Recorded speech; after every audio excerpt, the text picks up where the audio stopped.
ఎందుకంటే ఈరోజు ఈ రాష్ట్రంలో నారావారి ఈ కల్తీ సారాతో ఎంతమంది రాష్ట్ర వ్యాప్తంగా చనిపోతున్నారు, దీని వెనక అంటే ఈ రాకెట్ వెనక పెద్ద పెద్ద వాళ్ళు ఎలా ఉన్నారో సాక్ష్యాధారాలతో కూడా మీకు బయటకు వస్తున్నాయి. నిజంగా ఎంత సిగ్గుచేటంటే ఈరోజు ఈ మొలకల చెరువులో బయటపడ్డ కల్తీ మద్యం స్కామ్ చూస్తే ఈ టీడీపీ నాయకులు అనేవాళ్ళు డెకాయిట్ల కన్నా బందిపోట్ల కన్నా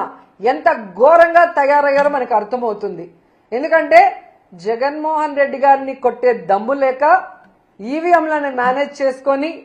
జగన్మోహన్ రెడ్డి గారు ఇస్తున్న మంచి సంక్షేమ పథకాలు ఇవ్వటమే కాకుండా సూపర్ 6 ఇస్తాము,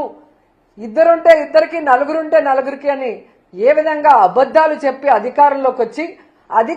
వచ్చింది ప్రజలకి మంచి చేయడానికి కాదు, ప్రజల్ని పీల్చి పిప్పి చేయడానికి అనేది ఈ రోజు తెలుగుదేశం పార్టీ వాళ్ళు మరొకసారి నిరూపిస్తున్నారు.